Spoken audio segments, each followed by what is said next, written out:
और 87 number question simple सा ये कहता है कि विच one is not freezer sensitive vaccine, कौन सी वैक्सीन यहां पर फ्रीजर सेंसिटिव वैक्सीन नहीं है, कौन सी वैक्सीन यहां पर फ्रीजर सेंसिटिव वैक्सीन नहीं है। आंसर आपको देना है, फ्रीजर सेंसिटिव नहीं है मतलब हीट सेंसिटिव है।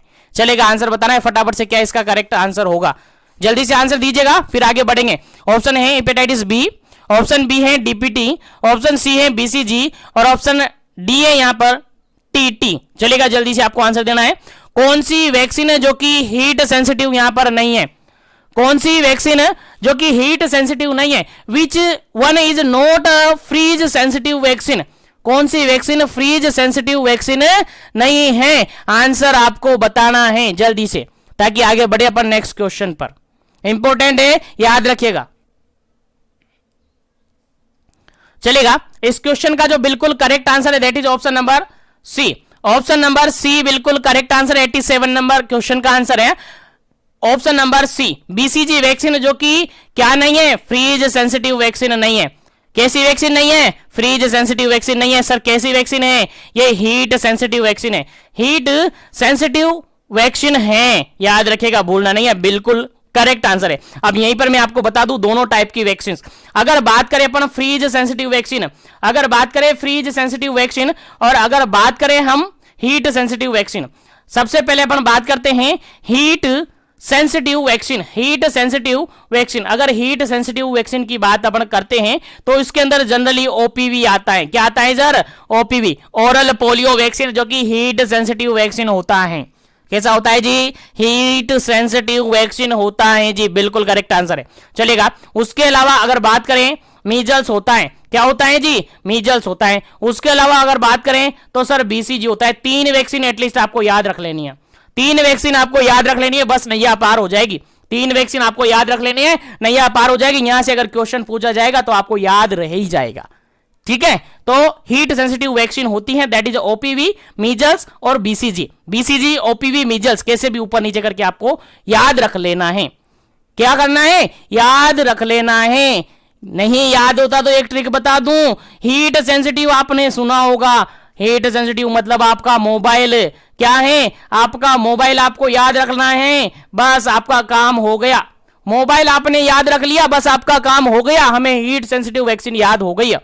सर कैसे समझे, नहीं सर, सर थोड़ा सा ऐसे समझेंगे, ऐसे मैं समझाने की कोशिश कर रहा हूं। देखो आपका मोबाइल है, आपके पास आपका मोबाइल है, एक बार आपने कभी अपने मोबाइल से किसी से कॉलिंग पे बात करते हुए थोड़ी लंबी कॉलिंग बात की, लगभग 10-15 मिनट आपने बात की, उसके बाद आपने देखा हो आपका मोबाइल क्या हो जाता है, गर्म होता है कि नहीं होता है, बिल्कुल सर गर्म हो जाता है। यानी वो क्या हो गया है, हीट पैदा हो गई उसके अंदर। किसके अंदर हुई ये बताइए, मोबाइल के अंदर हीट पैदा हुई ना, यानी ये हीट सेंसिटिव है। तो आपका जो मोबाइल है, मोब जो है वही क्या है सर, मोबाइल जो है वही क्या है सर, आपका हीट सेंसिटिव वैक्सीन है। सर समझे नहीं, कैसे बताइए सर। M4 तो मीजल्स हो गया, O4 ओपीवी हो गया, B4 बीसीजी हो गया। ऐसे भी याद नहीं रहे तो मोब के साथ सी और जोड़ दो, सेलफोन और जोड़ दो, मोबाइल सेलफोन हो गया, मोबाइल सेलफोन हो गया, यानी बी के साथ सी आ गया तो बीसीजी हो गया, ठीक है। तो कैसे भी आपको याद रखना, याद होना चाहिए, और कोशिश करता हूं इसके बाद आप भूलेंगे नहीं हीट सेंसिटिव वैक्सीन को। M4 मीजल्स, O4 ओपीवी और B4 बीसीजी। मोबाइल जैसे आप काम करते हैं, कॉलिंग करते हैं, मोबाइल पर कॉलिंग करते हैं तो क्या हो जाता है जी, क्या हो जाता है जी, गर्म हो जाता है। गर्म किससे रिगार्डेड सर, हीट सेंसिटिव। चलो गो, आ गया समझ में, हो गया पार। चलिएगा बात करते हैं आगे नेक्स्ट फ्रीज सेंसिटिव की। कौन सी, फ्रीज सेंसिटिव वैक्सीन के।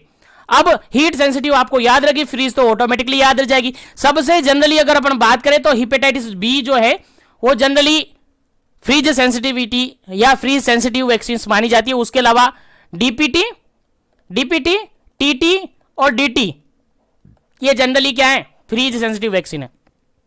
जनरली सिंपल सा बात ये हो गया, यहां पर सिंपल सी बात ये हो गई है सर, हेपेटाइटिस बी याद रखना है, बाकी हमें तो याद है। हेपेटाइटिस याद रखना है, बाकी हमें याद है डीटी टीटी जो है वो सारे फ्रीज हैं, क्योंकि टीटी डीटी आ जाता है ना, टीटी आता है ना ट्रेन में, तो सब फ्रीज होकर चुपचाप बैठ जाते हैं, छाने मुंह बैठ जाते हैं कि अब तो आ गया, टिकट लेना पड़ेगा। बिल्कुल बिल्कुल बिल्कुल फ्रीज हो जाते हैं, बिल्कुल ठंडे हो जाते हैं। बिल्कुल समझ में आ गया ना, डीटी डीटी क्यों याद रहेगा सर, याद रह जाएगा। बिल्कुल आपने अच्छी तरीके से याद करवा दिया। हेपेटाइटिस बी आपको याद रखना है, बाकी डीटी डीटी सब याद रह जाएगा। उम्मीद करता हूं यहां से अगर कोई भी क्वेश्चन आपके एग्जाम में आया है तो आप इजीली सोल्व कर पाएंगे, ऐसे मैं उम्मीद करता हूं। इसी के साथ आगे बढ़ता हूं अपन नेक्स्ट क्वेश्चन पर, और नेक्स्ट क्वेश्चन सेशन के अंदर अपन डिस्कस करते हैं। नेक्स्ट क्वेश्चन की अपन बात करते हैं। तो सिंपल सा क्वेश्चन यहां पर ये पूछा है, लेकिन उससे पहले इस सेशन को एक बार लाइक शेयर बनता है यार, और सब्सक्राइबर भी बनता है, सब्सक्राइब भी बनता है, चलेगा। 88 नंबर क्वेश्चन है, और सिंपल सा क्वेश्चन ये कह रहा है, pink papule found on the trunk in the patient with the typhoid fever disappear in the how many days. देखिएगा सिंपल सा क्वेश्चन ये है कि जो टाइफाइड फीवर है जनरली उसके अंदर, किसी पेशेंट के अंदर टाइफाइड फीवर जनरली देखने को मिला है, और उसके अंदर जनरली पिंक कलर के पेप्यूल्स मिले हैं उसकी ट्रंक पर। उसकी जो धड़ है, उसकी जो गर्दन है, उसकी जो ट्रंक है, धड़ है, उस पर पिंक कलर के पेप्यूल्स देखने को मिले हैं। अब वो डिसअपियर कितने टाइम पीरियड पर होंगे, क्वेश्चन ये कहता है how many days disappear, disappear in how many days, कितने दिन बाद वो क्या होंगे, डिसअपियर होंगे। सिंपल सा क्वेश्चन समझ में आ गया।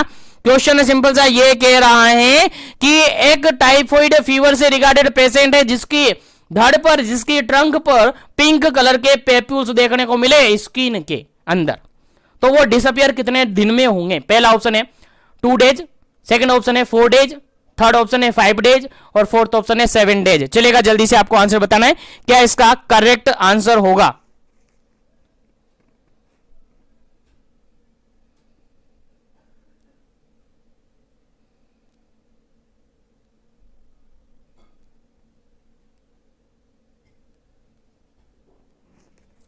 चलेगा, इस क्वेश्चन का जो बिल्कुल करेक्ट आंसर है दैट इज ऑप्शन नंबर यहां पर बिल्कुल करेक्ट आंसर है option number B. Option number B बिल्कुल करेक्ट आंसर है। 4 डेज में वो क्या होंगे, डिसअपियर हो जाएंगे।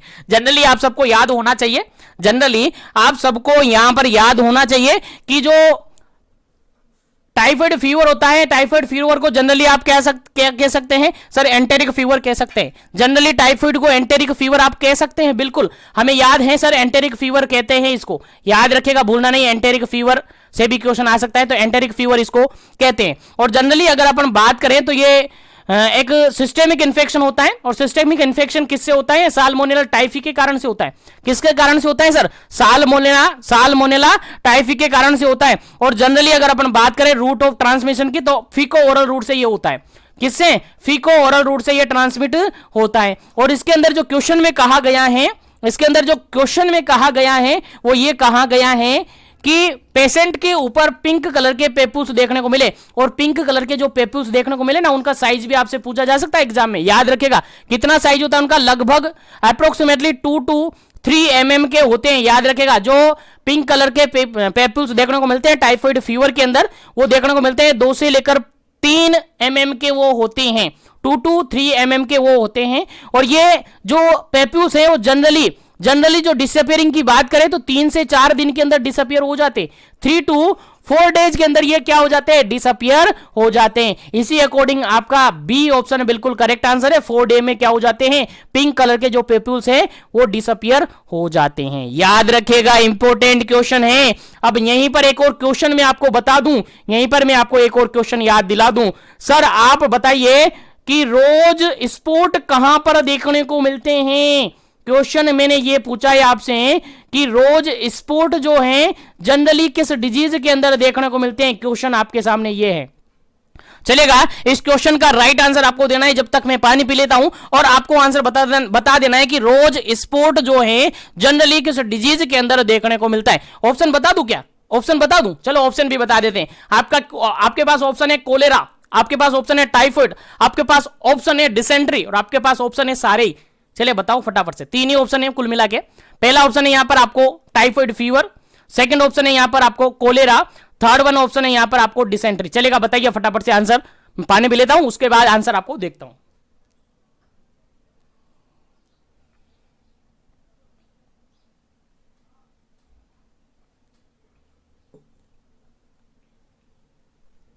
चलेगा। इस क्वेश्चन का जो बिल्कुल राइट आंसर है आपका टाइफाइड फीवर।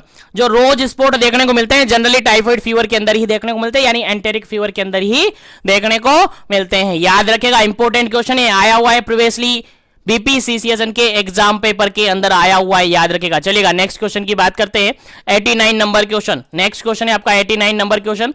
और 89 नंबर क्वेश्चन कहता है which is the drug of choice for the treatment of the typhoid fever. Typhoid fever के अंदर ड्रग ऑफ चॉइस क्या है? टाइफाइड फीवर के अंदर ड्रग ऑफ चॉइस आपसे पूछी है। चलेगा, आंसर आपको बताना है क्या इसका करेक्ट आंसर होगा। Option number first, typhoid fever की ड्रग ऑफ चॉइस कौन सी है? जल्दी से आंसर बता दीजिएगा फटाफट से, क्या इसका करेक्ट आंसर होगा। पहला ऑप्शन है क्लोराम्फेनिकोल, पहला ऑप्शन है क्लोराम्फेनिकोल। सेकंड ऑप्शन है ट्राइमेथोप्राम। थर्ड ऑप्शन है यहां पर एम्पिसिलिन। फोर्थ ऑप्शन है यहां पर फ्लोरोक्विनोलोन्स। चलेगा, जल्दी से आपको आंसर देना है क्या इसका करेक्ट आंसर होगा। अकॉर्डिंग टू ऑप्शन आपको आंसर देना है। टाइफाइड फीवर का ड्रग ऑफ चॉइस यहां पर पूछा है, डीओसी पूछा है। चलिएगा, आंसर बताइएगा। एंटेरिक फीवर के बारे में बात की जा रही है, आपका आंसर क्या होगा? चलेगा, इस क्वेश्चन का बिल्कुल करेक्ट आंसर है, that is option number D. Option number D बिल्कुल करेक्ट आंसर है। ये है आपकी DOC, drug of choice for the typhoid fever. Typhoid fever के अंदर अगर अपन बात करें तो वाइडली यूज की जाने वाली ड्रग है और ड्रग ऑफ चॉइस माना जाता है इसको टाइफाइड फीवर के अंदर। याद रखेगा, भूलना नहीं है, कभी भी नहीं भूलना है, आपके एग्जाम में डायरेक्टली पूछा जा सकता है। तो टाइफाइड फीवर के regarded drug of choice that is fluoroquinolones. अगर अपन बात करें तो फर्स्ट लाइन ड्रग क्या लगाई जाती है सर? फर्स्ट लाइन ड्रग में लगाई जाती है सर आपकी, फर्स्ट लाइन ड्रग के अंदर आपकी लगाई जाती है सर क्लोराम्फेनिकोल।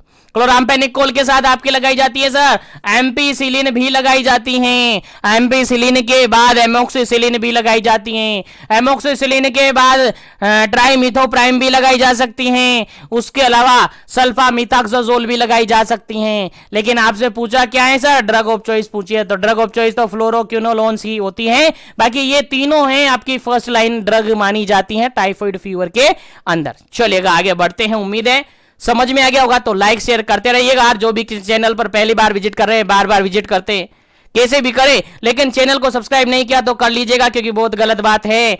आपको चैनल को सब्सक्राइब करके आगे बढ़ लेना है, क्योंकि इसी तरीके से सेशन आपको लेना है, ताकि नहीं तो बाद में इंतजार करते रहेंगे सर की क्लास कब आएगी, सर की क्लास कब आएगी। अभी तक काफी सारे लोग इतना और क्वेश्चन करते हैं, सर आपकी क्लास रहती कब है, किस टाइमिंग पर आपकी क्लास चलती है। अभी तक कितना टाइम पीरियड हो गया मुझे क्लास लेते हुए, लगभग 3 से 4 महीने हो गए, आपको पता नहीं है कब कब मेरी क्लास आ रही है।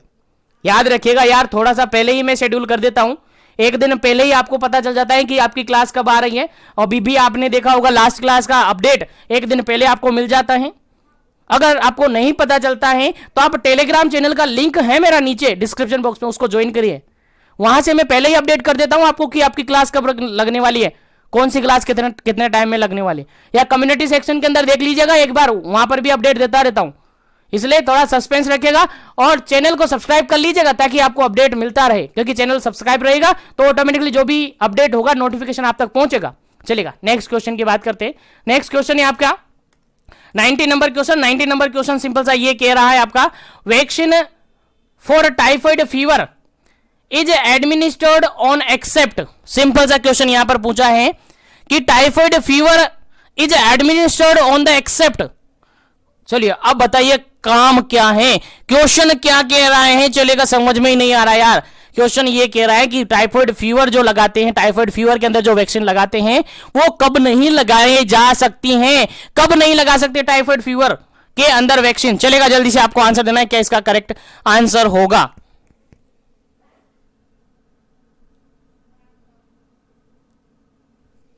पहला ऑप्शन है यहां पर फर्स्ट डे, सेकंड ऑप्शन है सेकंड डे, थर्ड ऑप्शन है थर्ड डे, फोर्थ ऑप्शन है फिफ्थ डे।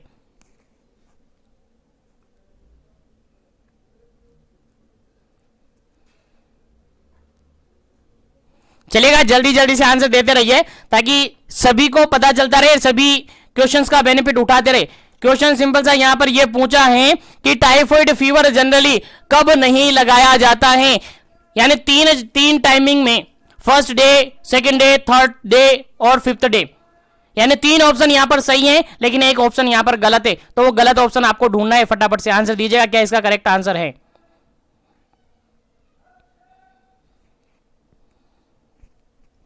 चलेगा। इस क्वेश्चन का बिल्कुल अगर अपन आंसर देखें, बिल्कुल अगर अपन आंसर देखें तो ऑप्शन नंबर सेकंड बिल्कुल करेक्ट आंसर है। सेकंड डे पर जो टाइफाइड फीवर है उसकी वैक्सीनेशन नहीं लगाई जाती है। अगर वैक्सीन की बात करें तो फर्स्ट डे पर लगाई जाती है, बिल्कुल याद रखिएगा आपको।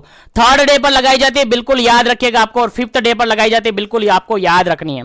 तो टाइफाइड फीवर की वैक्सीन है generally first day, third day और फिफ्थ डे पर लगाई जाती है, लेकिन सेकेंड डे पर नहीं लगाई जाती है। याद रखिएगा, इंपॉर्टेंट क्वेश्चन है, आपके एग्जाम में पूछा जा सकता है। चलेगा, नेक्स्ट क्वेश्चन की बात करते हैं। 91 नंबर क्वेश्चन है और 91 नंबर सिंपल सा क्वेश्चन ये कह रहा है आपसे, 91 नंबर क्वेश्चन ये कह रहा है कि hepatitis A virus is inactivated by except. देखिएगा, सिंपल सा क्वेश्चन यहां पर ये पूछा है कि जो आपका हेपेटाइटिस ए वायरस जो होता है वो इनएक्टिवेटेड हो जाता है बाय, यानी सभी फॉलोइंग ऑप्शन है आपके सही हैं कि हेपेटाइटिस ए जो वायरस है वो जनरली इन मेथड से इनएक्टिव हो जाते हैं। इनएक्टिव की बात की जा रही है, एक्टिव की नहीं।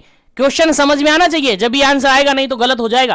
क्वेश्चन कह रहा है कि हेपेटाइटिस ए वायरस है वो जनरली इनएक्टिवेटेड हो जाते हैं, इनएक्टिव हो जाते हैं इन सभी मेथड से, लेकिन एक ऑप्शन ऐसा है जिसके through hepatitis A virus inactivated नहीं होता है। तो वो कौन सा मेथड है जिससे हेपेटाइटिस ए वायरस इनएक्टिवेटेड नहीं होता है? पहला ऑप्शन यहां पर फॉर्मेलिन, सेकंड ऑप्शन है यहां पर यूवी रेज, थर्ड ऑप्शन यहां पर बॉइलिंग फॉर 5 मिनट और फोर्थ ऑप्शन यहां पर ऑटोक्लेव। चलेगा, जल्दी से आंसर दीजिएगा क्या इसका करेक्ट आंसर होगा।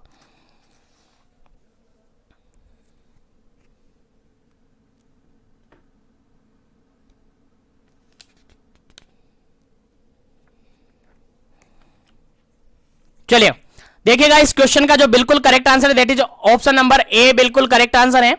यहां पर अगर अपन बात करते हैं तो हेपेटाइटिस ए जो वायरस है जनरली अपन अगर बात करें तो लो पीएच है, पीएच अगर लो हो जाती है तब भी ये जनरली डिस्ट्रॉय हो जाता है। अगर हीट बढ़ाते हैं अपन, हीट बढ़ाते हैं तब भी ये जनरली क्या हो जाता है? डिस्ट्रॉय हो जाता है। अगर यूवी रेज से अगर अपन बात करें तो यूवी रेज से भी ये डिस्ट्रॉय हो सकता है, बॉयल करने से भी हो सकता है, ऑटोक्लेविंग से भी ये हो सकता है। लेकिन फॉर्मेलिन जो होती है, फॉर्मेलिन का यूज करने से हम यहां पर हेपेटाइटिस ए को इनएक्टिवेटेड नहीं कर सकते, यानी जनरली कह सकते हैं formalin is stated to be effective disinfectant. याद रखेगा, इंपॉर्टेंट क्वेश्चन है। चलेगा, यहां पर आपको याद रखना है, इंपॉर्टेंट क्वेश्चन आपके एग्जाम में है, पूछा जा सकता है। चलेगा, आगे बढ़ते हैं, नेक्स्ट क्वेश्चन की बात करते हैं। नेक्स्ट क्वेश्चन है 92 नंबर क्वेश्चन। 92 नंबर क्वेश्चन यहां पर यह कहता है,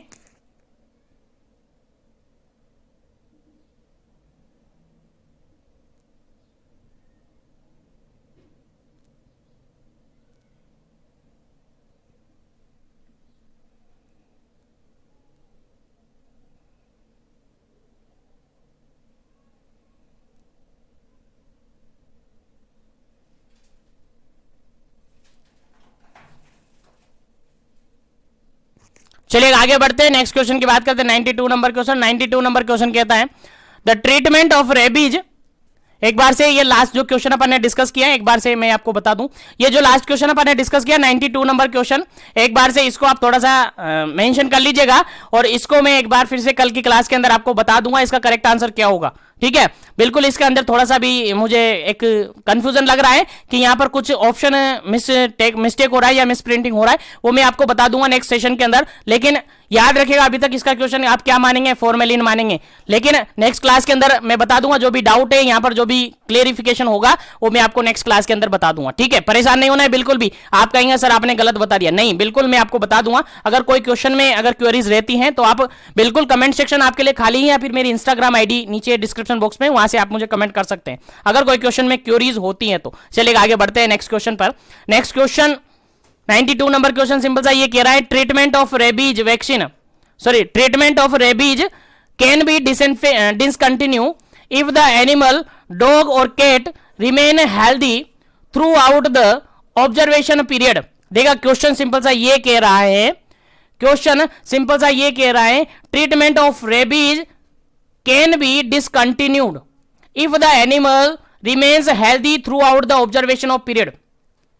क्वेश्चन समझ में आएगा? क्वेश्चन सिंपल सा ये कह रहा है कि आप रेबीज के रिगार्डेड जो ट्रीटमेंट चला रहे हो उसको डिसकंटिन्यू कब करोगे, यानी उसको बंद कब कर दोगे, जब आपको लगे कि एनिमल चाहे डॉग हो चाहे कैट हो अभी तक हेल्दी हैं, आप ऑब्जर्व कर रहे हो उसको और आपको लग रहा है कि एनिमल क्या है, हेल्दी हैं, तो किस टाइम पीरियड के बाद आप रेबीज का जो ट्रीटमेंट चल रहा है उसको डिसकंटिन्यू करेंगे। क्वेश्चन समझ में आ गया? चलेगा, ऑप्शन के अकॉर्डिंग आंसर दिया। पहला ऑप्शन यहां पर 3 डेज, सेकंड ऑप्शन यहां पर 7 डेज, थर्ड ऑप्शन यहां पर 10 डेज और फोर्थ ऑप्शन यहां पर 24 डेज। चलेगा, आंसर आपको बताना है क्या इसका करेक्ट आंसर होगा।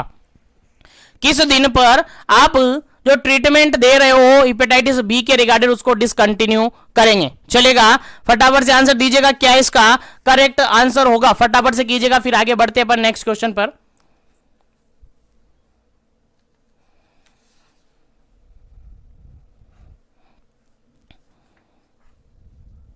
चलेगा, इस क्वेश्चन का जो बिल्कुल करेक्ट आंसर है that is option number C बिल्कुल करेक्ट आंसर है 10 डेज। बिल्कुल 10 डेज तक आप ऑब्जर्वेशन में रहेंगे, ऑब्जर्वेशन करेंगे उस एनिमल्स का। अगर आपको लगता है एनिमल्स अब हेल्दी हैं 10 दिन के बाद भी, 10 दिन के बाद भी अगर हेल्दी है तो फिर आप जो ट्रीटमेंट दे रहे हो उसको डिसकंटिन्यू कर सकते हैं। जो ट्रीटमेंट आप दे रहे हो उसको डिसकंटिन्यू आप कर सकते हैं। बिल्कुल आपको याद रखना है, काफी सीधा और काफी इजी सा क्वेश्चन है, भूलना नहीं है बिल्कुल भी, काफी इंपॉर्टेंट क्वेश्चन है, ठीक है, याद रखिएगा।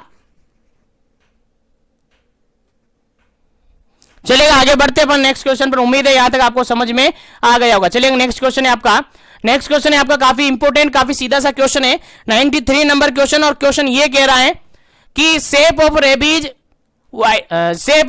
वायरस, जो रेबीज वायरस होता है उसकी क्या शेप होती है।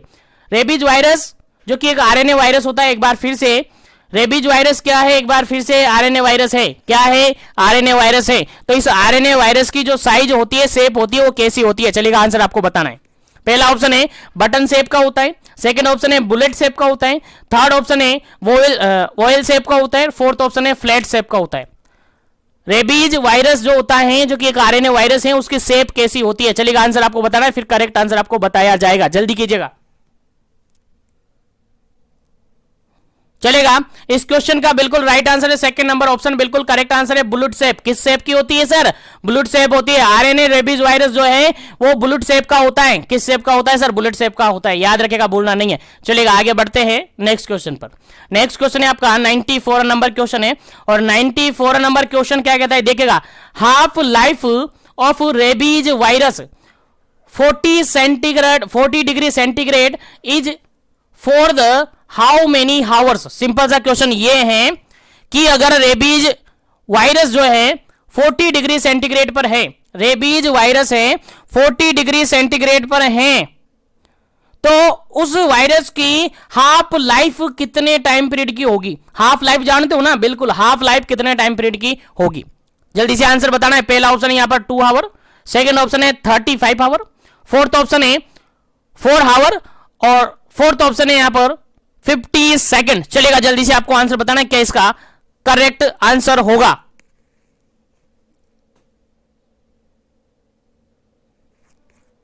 समझ में आ रहा है ना क्वेश्चन क्या कह रहा है? क्वेश्चन सिंपल सा ये कह रहा है कि उस रेबीज वायरस की हाफ लाइफ साइकिल कितने टाइम पीरियड की होगी जब उसको 40 डिग्री सेंटीग्रेड पर रखा गया है। 40 डिग्री सेंटीग्रेड टेम्परेचर पर रखा हुआ रेबीज वायरस है, उसकी हाफ लाइफ साइकिल कितने टाइम पीरियड की होगी। आपका आंसर क्या रहेगा?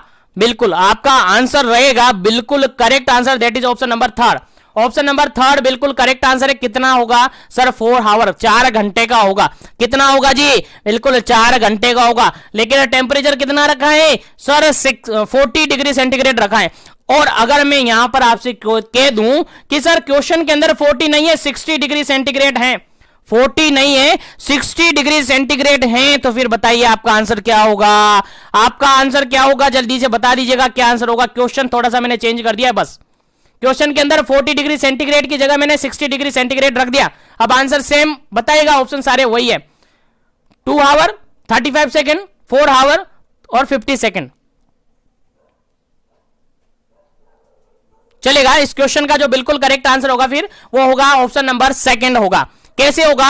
अगर बात की जाए कि 40 डिग्री सेंटीग्रेड टेम्परेचर पर है तो आपका डायरेक्टली आंसर जाएगा सर 4 घंटे उसकी हाफ लाइफ होगी, लेकिन अगर टेम्परेचर 60 डिग्री सेंटीग्रेड रख दिया तो फिर उसकी हाफ लाइफ साइकिल बिल्कुल कम हो जाएगी। कितने हो जाएगी सर? 35 सेकेंड हो जाएगी। कितनी हो जाएगी सर? 35 सेकेंड हो जाएगी। फटाफट से नोट कर लीजिएगा या स्क्रीनशॉट ले लीजिएगा ताकि आपको याद रहे, इंपॉर्टेंट है आपके एग्जाम पॉइंट ऑफ व्यू से। चलेगा, आगे बढ़ते हैं नेक्स्ट क्वेश्चन पर। उम्मीद है यहां तक सब कुछ समझ में आ रहा है। चलेगा, नेक्स्ट क्वेश्चन है आपका 35 नंबर क्वेश्चन है। 35 नंबर क्वेश्चन क्या कहता है? अभी क्वेश्चन काफी सारे हैं, अभी जाना नहीं है, अभी कंटिन्यू बने रहना है क्योंकि क्वेश्चन काफी सारे हैं और सभी क्वेश्चन को आप सोल्व करेंगे आज इसी क्लास के अंदर। चलेगा, नेक्स्ट क्वेश्चन है, इन इंडिया एनडीडी यानी national D warming day, Ndidi national D warming day is B observed on. Simple सा क्वेश्चन यहां पर यह पूछा जा रहा है कि जो इंडिया के अंदर एनडीडी यानी national D warming day observe किया जाता है वो कितने डेट को किया जाता है? पहला ऑप्शन, ऑप्शन के अकॉर्डिंग आंसर देना। पहला ऑप्शन है यहां पर 10 जनवरी को, सेकंड ऑप्शन है यहां पर 10 फरवरी को, थर्ड ऑप्शन यहां पर 10 अगस्त को और फोर्थ ऑप्शन यहां पर 10 नवंबर को। चलेगा, जल्दी से आपको आंसर बताना है क्या इसका करेक्ट आंसर होगा। Ndidi national D warming day कब ऑब्जर्व किया जाता है? चलेगा, इस क्वेश्चन का जो बिल्कुल राइट आंसर होता है आपका ऑप्शन नंबर बी बिल्कुल करेक्ट आंसर है। 10 फरवरी को किया जाता है, 10 फरवरी को किया जाता है। याद रखेगा 10 फरवरी को national D warming day Ndidi India के अंदर ऑब्जर्व किया जाता है 10 फरवरी को। याद रखेगा, इंपॉर्टेंट है, पूछा जा सकता है आपके एग्जाम में, इसीलिए आपको याद होना चाहिए। चलेगा, यहीं पर नेक्स्ट क्वेश्चन की बात अपन करते हैं। नेक्स्ट क्वेश्चन है आपका 96 नंबर क्वेश्चन। अभी काफी सारे क्वेश्चन हमारे बचे हुए हैं तो कंटिन्यू बने रहेगा, सेशन को लाइक शेयर करते रहेगा। चलेगा, नेक्स्ट क्वेश्चन है 96 नंबर क्वेश्चन कहता है what is the dose of albendazole. जल्दी से बता दीजिएगा क्या इसका करेक्ट आंसर है। सबको पता होगा, सबको याद होगा अल्बेंडाजोल किसके रिगार्डेड लिया जाता है सर? इन्फेस्टेशन जो होता है अल्बेंडाजोल जनरली जो इन्फेस्टेशन हो जाता है उसके रिगार्डेड इसको लिया जाता है, यानी जो वार्मिंग इन्फेस्टेशन हो जाता है, वॉर्म का इन्फेस्टेशन हो जाता है, उसके रिगार्डेड इसको काम में लिया जाता है। याद रखेगा, इंपॉर्टेंट क्वेश्चन है। चलेगा, यहां से पूछा है आपसे कि जो अल्बेंडाजोल डोज अपन लेते हैं, अगर चिल्ड्रन कितने साल का है? 2 से लेकर 19 साल का है, 2 से लेकर 19 ईयर का चिल्ड्रन है तो उसको कितनी डोज आप देंगे? 2 से लेकर 19 साल का अगर बच्चा है, यानी 2 से लेकर 19 साल का है, एज कितनी है? 2 to 19 age, sorry 2 to 19 year, तो उसके अंदर अल्बेंडाजोल की डोज कितनी आप देंगे? चलेगा, ऑप्शन फर्स्ट है 200 mg, ऑप्शन सेकंड है 300 mg, ऑप्शन थर्ड है 400 mg, ऑप्शन 4 है यहां पर, ऑप्शन 4 है यहां पर 500 mg, 200 mg, 300 mg, 400 mg, 500 mg। चलेगा, जल्दी से आपको आंसर बताना है। क्वेश्चन सिंपल सा ये कह रहा है कि एक बच्चा है और उसकी एज कितनी है? 2 से लेकर 19 साल, 2 to 19 ईयर का चिल्ड्रन है, उसके अंदर अल्बेंडाजोल की डोज कितनी दोगे? जो कि डी वार्मिंग के लिए आप देते हैं तो कितनी दोगे? चलिए जल्दी से आंसर आपको बताना है। चलेगा, इस क्वेश्चन का जो बिल्कुल राइट आंसर होगा वो होगा आपका ऑप्शन नंबर सी बिल्कुल करेक्ट आंसर होगा। कितना डोज होगा सर? 400 mg होता है सर, 400 mg होगा। अगर 2 से 19 साल का बच्चा है, 2 to 19 ईयर का बेबी है, 2 to 19 ईयर का चिल्ड्रन है, तो उसको एक टेबलेट दी जाती है। कितनी? एक टेबलेट दी जाती है। कितनी? एक टेबलेट कितने mg की सर? 400 mg की टेबलेट दी जाती है। अगर उसकी एज 2 से 19 साल की है तो याद रखेगा, इंपॉर्टेंट है। अब अगला क्वेश्चन देखते हैं, फिर आगे बताया जाएगा आपको कि ऐसा क्या है। चलेगा, नेक्स्ट क्वेश्चन है आपके सामने। क्वेश्चन सेम वही है, बस मैंने यहां पर ईयर चेंज किए, यानी एक बच्चा है जो जिसकी एज है 1 से लेकर 2 साल, 1 से लेकर 2 साल यानी 1 to 2 ईयर का बेबी है, उसके अंदर अल्बेंडाजोल का डोज क्या होगा? चलेगा, अब आपको बताना है क्या इसका करेक्ट आंसर होगा। पहला ऑप्शन यहां पर 200 mg, सेकंड ऑप्शन है 300 mg, थर्ड ऑप्शन है 400 mg और फोर्थ ऑप्शन है यहां पर 500 mg। चलेगा, जल्दी से आपको आंसर बताना है क्या इसका करेक्ट आंसर होगा, फिर आगे बढ़ेंगे नेक्स्ट क्वेश्चन पर। चलेगा, यहां पर केवल एज मैंने चेंज कर दी है। क्या चेंज कर दिया जी? एज मैंने चेंज कर दी है, बाकी सब कुछ वही है। चलेगा। यहां से आपसे क्वेश्चन एग्जाम में पूछा हुआ है, आंसर आपका क्या होगा सर? इसका क्वेश्चन का जो बिल्कुल करेक्ट आंसर होगा that is option number first, बिल्कुल करेक्ट आंसर होगा। कितना हो जाएगा जी सर? 200 mg हो जाएगा, 200 mg हो जाएगा। अब याद रखिएगा, चलेगा मैं बता देता हूं। अगर कोई बच्चा है, अगर एज की अगर अपन बात करें, अगर एज 2 से लेकर 19 साल तक का है, 2 to 19 ईयर है, तो उसके अंदर एक टेबलेट अवेलेबल करवाई जाती है। एक टेबलेट उसको अवेलेबल करवाई जाती है, और एक टेबलेट कितनी की होती है सर? 400 mg की होती है। याद रखना है, भूलना नहीं है, इंपॉर्टेंट है, आपके एग्जाम पॉइंट ऑफ व्यू से 100% क्वेश्चन पूछा जा सकता है, याद रखेगा। अगर बच्चा 1 से लेकर 2 साल का है तो देखिएगा यहां पर एज कम है, तो उस टेबलेट को आधा कर दो, उस टेबलेट को आधा कर दो, यानी आधी टेबलेट दी जाती है। और आधी टेबलेट कितने की होगी सर? 200 mg की होगी, यानी हाफ टेबलेट दी जाती है। याद रखिएगा, भूलना नहीं है, बिल्कुल करेक्ट आंसर है आपका। याद रखिएगा, फटाफट से नोट कर लीजिएगा, स्क्रीनशॉट बना लीजिएगा ताकि आपको याद रहे। तो 1 से लेकर 2 साल का अगर बच्चा है तो आधी टेबलेट दी जाती है अल्बेंडाजोल की, 200 mg की हो जाती है, जो कि डीवार्मिंग के लिए दी जाती है, डीवार्मिंग के लिए दी जाती है। अगर बच्चा कितने साल का है? 2 से लेकर 19 साल का है, तो बच्चे को पूरी टेबलेट दी जाती है, 1 सिंगल टेबलेट दी जाती है, जो कि 400 mg की होती है। याद रखिएगा, भूलना नहीं है। अब यहीं पर आगे बढ़ते हैं, लेकिन यहीं पर आपको मैं इंफॉर्मेशन दे रहा हूं, जो कि आप सबको पता चल गया होगा अभी तक क्या इंफॉर्मेशन दी मैंने। जो टेस्ट सीरीज, जिसके पास टेस्ट सीरीज है, जिसके पास फुल कोर्स है, उसको अभी अनाउंसमेंट जो किया जा रहा था, बार बार किया जा रहा हूं, बार बार बोल रहा हूं कि उसके लिए free of cost something 200 MCQs plus something plus 200 MCQs free of cost available करवाई जाएंगे मिशन एजुकेशन ऐप पर। दोनों पेपर से regarded block wise question available करवाई जाएंगे आपके, कहां पर? मिशन एजुकेशन ऐप पर। लेकिन जिसके पास टेस्ट सीरीज भी नहीं है, जिसके पास फुल कोर्स भी नहीं है, उसके लिए ये जो है कुछ कॉस्ट फिक्स किया जाएगा। कॉस्ट अभी जो हमारा टाइपिंग मास्टर है उससे पूछा जाएगा, उसका कितना खर्चा यहां पर बैठेगा, उसका कितना कॉस्ट यहां पर बैठेगा, कितना टाइपिंग के लिए, कितना सेटअप के लिए, उससे पूछा जाएगा। उसके रिगार्डेड पेमेंट फिक्स किया जाएगा, उसके रिगार्डेड आपको अवेलेबल करवाया जाएगा। लेकिन जो टेस्ट सीरीज ज्वाइन किए हैं, जो फुल कोर्स ज्वाइन किए हैं, उनको फ्री ऑफ कॉस्ट ये अवेलेबल करवाया जाएगा, जिसके अंदर समथिंग 200 प्लस 2000 प्लस क्वेश्चन होंगे, 2000 से भी ज्यादा क्वेश्चन होंगे, और दोनों पेपर के रिगार्डेड ब्लॉक वाइज क्वेश्चन होंगे। बिल्कुल पीडीएफ नोट्स आपको अवेलेबल होंगे मिशन एजुकेशन ऐप पर। इसीलिए अगर जो भी कैंडिडेट इंटरेस्टेड हैं वो अभी ज्वाइन कर लिए टेस्ट सीरीज को, क्योंकि अभी वहां पर टेस्ट चल रही हैं daily up to date, block wise test चल रही हैं, उसके बाद फुल पेपर टेस्ट चलेंगे, उसके बाद एग्जाम बेस्ड पेपर चलेंगे। इसी तरीके से आपको फिर वहां पर ये कोर्स, यानी ये सारी सभी पीडीएफ, जो पीडीएफ नोट्स है आपके 2000 क्वेश्चंस की, उससे भी ज्यादा क्वेश्चन की, वो भी फ्री ऑफ कॉस्ट आपको मिल जाएगी। तो क्यों लेट हो रही हो यार, फटाफट से ज्वाइन कर लो और फ्री ऑफ कॉस्ट आपको अवेलेबल हो जाएगा। नहीं तो फिर इसका भी तो आपको पेमेंट देना पड़ेगा अगर आपको चाहिए है तो। बाकी आपकी मर्जी यार, 100% में पूरी कोशिश कर रहा हूं कि आपको जो हो सकता है, मुझसे जो हो सकता है सब कुछ आपको दूं। लेकिन उसके लिए थोड़ा सा इन्वेस्टमेंट तो होता है यार, मेरा भी होता है, तो आपका भी थोड़ा सा होगा। इसीलिए जो भी ज्वाइन करना चाहता है जल्दी से ज्वाइन कर ले, ताकि आपको जो भी लगे वो उसका बेनिफिट वहां पर आपको मिलेगा। चलेगा, डोंट वरी, परेशान नहीं होगा। अगर ज्वाइन नहीं करना चाहते तो कंटिन्यू से बने रहेगा जीवन एजुकेशन पर, ऐसी तरीके से क्लास मिलती रहेगी, डोंट वरी, पेशेंस रखेगा। चलेगा, नेक्स्ट क्वेश्चन की बात करें। 98 नंबर क्वेश्चन है यहां पर, और 98 नंबर क्वेश्चन सिंपल सा ये कहता है यहां पर, देखिएगा, which is the food borne illness, food borne helminths. Question यहां पर सिंपल सा ये पूछा है, which is food borne helminths, कौन सा फूड बोर्न हेलमिंथीज है?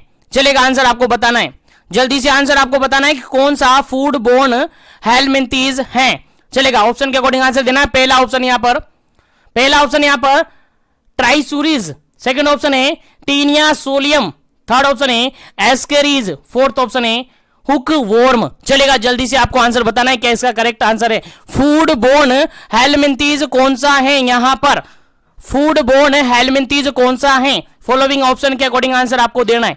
चलेगा, जल्दी से आपको आंसर बताना है क्या इसका करेक्ट आंसर होगा। चलिए, इस क्वेश्चन की अगर अपन बात करें तो सेकंड नंबर ऑप्शन बिल्कुल करेक्ट आंसर यहां पर, टीनिया सोलियम। टीनिया सोलियम जो है वो फूड बोर्न क्या है? हेलमिंथीज है। कौन सा फूड बोर्न हेलमिंथीज होता है? Taenia solium. क्या है? Taenia solium. याद रखिएगा, फूड बोर्न हेलमिंथीज हैं, बिल्कुल आपको याद होना चाहिए, भूलना नहीं है, काफी इंपॉर्टेंट क्वेश्चन है। चलेगा नेक्स्ट क्वेश्चन की बात करते हैं, और नेक्स्ट क्वेश्चन सिंपल सा ये कह रहा है, काफी इंपॉर्टेंट क्वेश्चन है, आपको याद होना चाहिए। नेक्स्ट सिंपल सा क्वेश्चन ये कह रहा है कि प्राजिक्वेंटल जो देते हैं, praziquantel single dose orally for pork tapeworm, for किसके लिए, पोर्क टेप वॉर्म के लिए देते हैं, किसके लिए देते हैं, टेप वॉर्म के लिए देते हैं, तो वो कितनी देते हैं?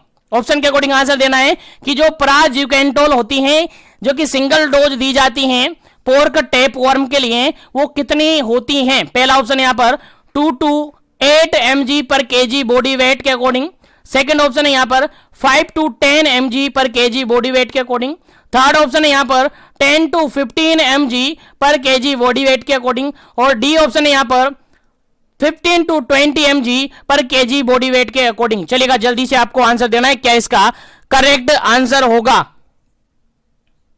क्वेश्चन समझ में आया ना?